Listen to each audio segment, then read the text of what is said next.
Ciao, bentornati al canale. Oggi parliamo di un errore che in tanti fanno. Pensare che il problema sia il momento in cui gli uccelli sono pronti. Ma non è così. Non è il momento il problema, è chi decide la stagione. Si pensa che se i soggetti sono pronti in anticipo, tutto vada bene, ma la realtà è diversa. Oggi vedremo perché una gestione consapevole dell'allevatore fa tutta la differenza. Molti vedono i loro uccelli pronti in anticipo e si trovano confusi. Allora mettono i nidi. Potrebbero avere i maschi già pronti perché magari li sentono cantare e pensano che siano pronti. Poi li mettono insieme alle femmine che magari non sono pronte e il nido rimane vuoto. Il nido non viene neanche costruito, per esempio, dai canarini o dei pappagalli non entrano nemmeno perché la femmina è disinteressata. Oppure viceversa. Abbiamo la femmina già pronta, ma il maschio non è ancora pronto e quindi ci sarà un rischio di uova vuote. E allora ti chiedi, sarà troppo presto? Farò bene? Cosa devo fare? Insomma, vai in confusione. Io capisco.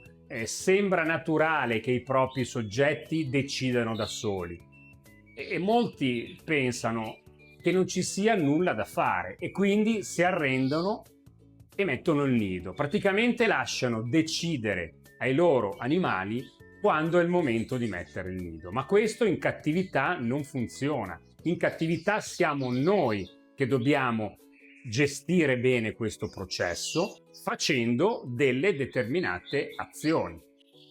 Vi faccio degli esempi. Tantissimi nei vari social mi scrivono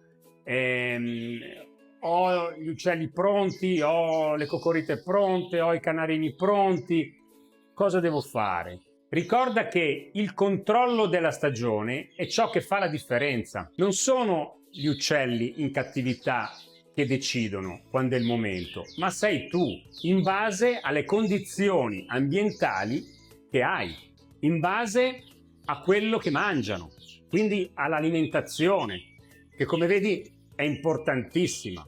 Io ne parlo tanto nei miei video, ma perché è la base. Quindi non sono loro che decidono, ma sei tu che influenzi la loro decisione. Veramente io ho tanti messaggi anche privati di persone che mi mandano i video e le foto di uova nel nido e dopo la speratura risultano vuote, la maggior parte. Persone che hanno piccoli che dopo un po' muoiono. E veramente tante persone che mi dicono vedi ce l'ho fatta lo stesso e in un primo video ci sono 5 piccoli e nel video di un po' di giorni dopo ce ne sono 3.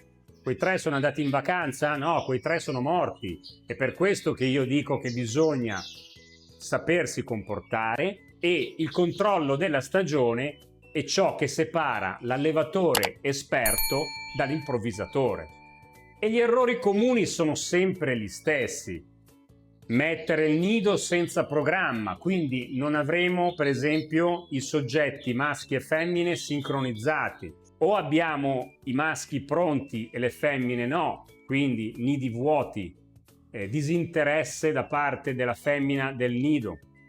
Oppure viceversa, abbiamo le femmine pronte e i maschi ancora no, quindi probabilmente ci saranno delle uova vuote. Un altro errore è lasciare decidere agli uccelli quando iniziare la cova. In cattività siamo noi che dobbiamo programmare in base agli stimoli che gli diamo, all'ambiente che creiamo. La natura lo fa, la natura da sola crea l'ambiente, crea il suo fotoperiodo naturale, quindi le giornate si allungano, la temperatura si alza e fa trovare agli uccelli tutti gli alimenti giusti per entrare in estro insieme. E quindi in cattività, se si lascia decidere a loro perché stiamo sbagliando le condizioni, ci ritroviamo dei soggetti stressati, delle covate incomplete e un alto rischio di fallimento.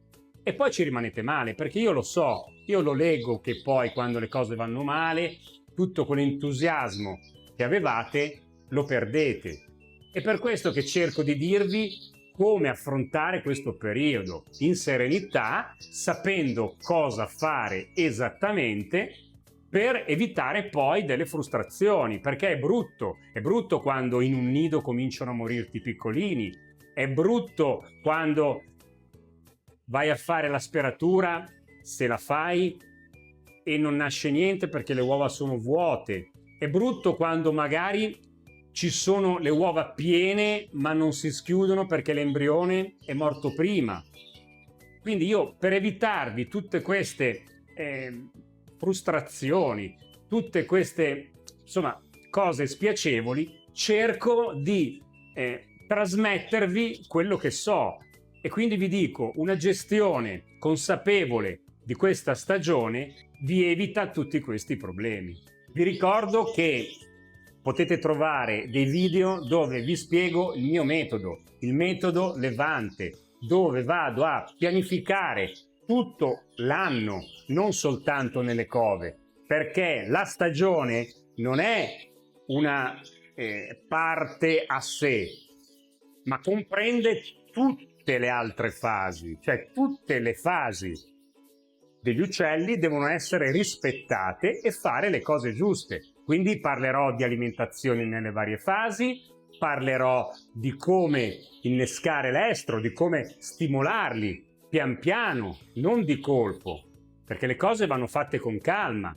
Insomma, vi racconto la mia esperienza e quindi vi invito di guardare quei video perché sono veramente completi. Dico proprio tutto quello che c'è da fare, con dosi, se hai voglia anche di prepararti la mia miscela personalizzata che do ai canarini, ti do le dosi e ti dico esattamente cosa devi fare. Io più di così non so proprio come comportarmi. Questo video praticamente è la continuazione del video della settimana scorsa.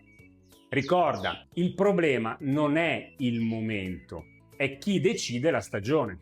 Chi gestisce la stagione con metodo osserva, pianifica, prepara ambiente e routine e ottiene dei risultati anche anticipando. Non si tratta di seguire la natura o gli uccelli, si tratta di guidare e gestire. Io per esempio preparo tutto prima che i soggetti siano pronti, così ogni stagione fila liscia. Questo contenuto è rivolto a tutti voi che mi scrivete sia privatamente che pubblicamente sotto ai commenti dei miei social,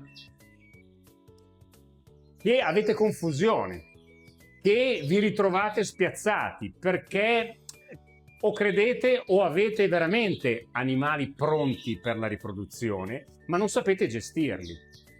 Quindi non sapete cosa fare. E andate a tentativi. Provo, non provo. Ecco, io cerco di mettere un po' di chiarezza, farvi capire quando veramente i vostri animali sono pronti e quando bisogna cominciare. E prima di cominciare bisogna fare tutta una serie di procedure per arrivare pronti, per arrivare ad avere in cova soggetti intanto che siano forti, che siano stabili, che non abbiano stress, e questo si fa con l'alimentazione giusta, pronti per appunto accoppiarsi, la femmina pronta per affrontare un periodo delicatissimo. La femmina cambia temperatura, deve covare, deve tenere le uova a una temperatura alta per tutta l'incubazione.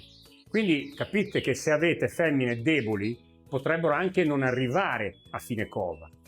E tutto questo va fatto per il benessere dei vostri animali. Grazie per aver guardato questo video.